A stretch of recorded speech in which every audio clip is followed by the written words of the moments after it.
Sun Tzu's The Art of War is loved by military strategists and CEOs alike. Its content seemed to be timeless, and the number of battles that have been won based on its knowledge are countless. There's heavy debate about when it was written, somewhere likely at the earliest around the 5th century BC and the latest around 250 BC. And there's actually even some debate about if it was written by one person or multiple people. Regardless, the knowledge contained within this book have lasted for millennia. It's even been called the, quote, first known attempt to formulate a rational basis for the planning and conduct of a military operation. So what makes this book so special? Let's find out. This is Sun Tzu's The Art of War. Sun Tzu believed that there are 5 fundamental factors of war: moral influence, weather, terrain, command, and doctrine. Moral influence, to him, means a harmony between the people and their leaders. By weather, he means the interaction of natural forces. By terrain, he means whether you can move easily or not. By command, he means the general's qualities of wisdom, sincerity, humanity, courage, and strictness. By doctrine, he means organization, control, assignment of appropriate ranks to officers, regulation of supply routes, and the provision of principal items used by the army. An essential part of war is deception. A great general will look ordered when he is disordered, far when he is near, stagnant when he is moving, etc. If one can be deceptive against the enemy, then the enemy will never stand on solid ground. Timing is another important factor of war. Always have the battle take place in exactly the time and place that you know it will happen, and be sure that the enemy has no such certainty. This will make it so that the enemy wears himself thin, trying to protect every angle. One must find the balance between rash decision-making and moving so slow that you never gain the element of surprise. Ideally, battles need to be won quickly, because the worn-out troops are no good for fighting and their supplies will begin to dwindle. Not only does this leave your home susceptible to attack from a neighbor, but it will also strain your citizens as they will be taxed to support a long war. On top of this, your army will raise the prices in the local economy wherever they are, so you must move swiftly so you don't cause rebellion. Sun Tzu believed that knowledge is power. He believed that he knows himself and his enemy cannot lose. Knowledge also plays into how you play the cards that you're dealt.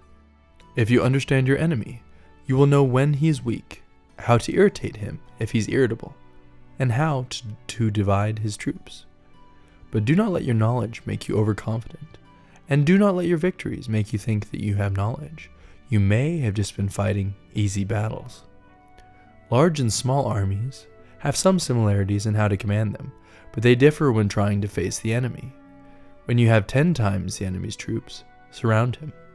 If you have 5 times the troops, attack him from many positions. If you have double the troops, divide him. If you have equal strength in troops, face him, but use intelligence. If you are weaker, then be capable of withdrawing.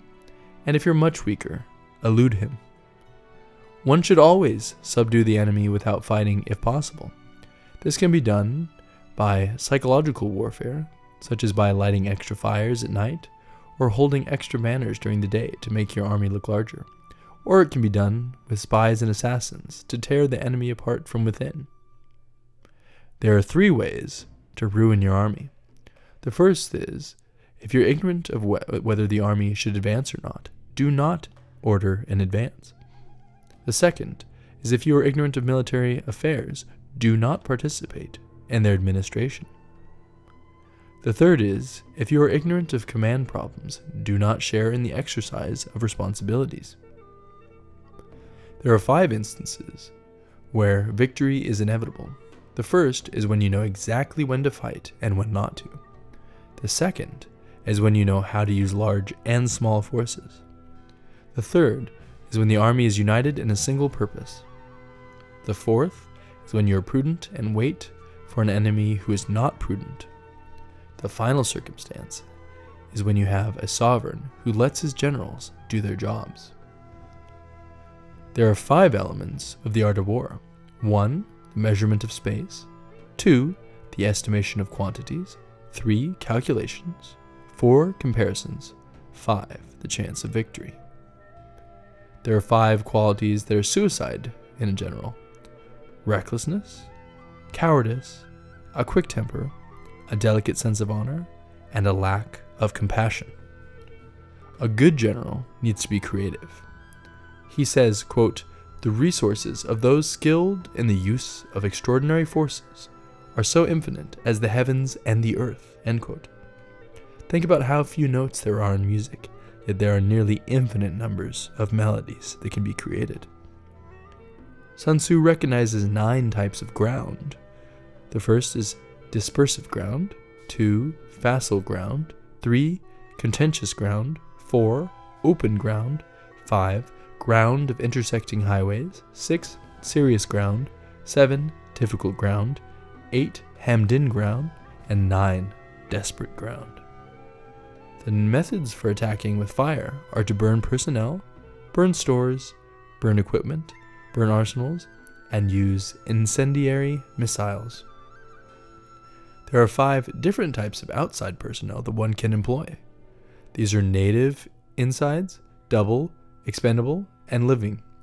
Native personnel are local to the place that you employ them. Inside personnel are the enemy's officials which you employ.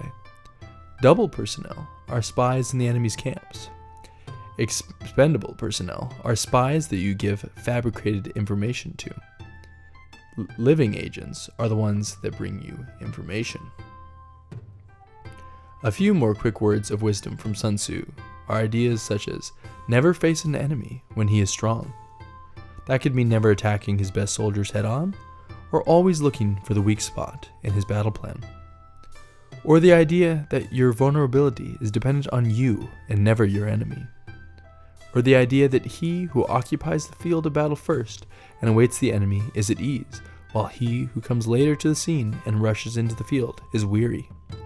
And my favorite bit of wisdom, be like water. Water is perfect offensively and defensively. It can move massive objects, while any dispersion of this water will simply be replaced in an instant. You may not be great generals on the battlefield, but this ancient Chinese wisdom can still benefit you greatly.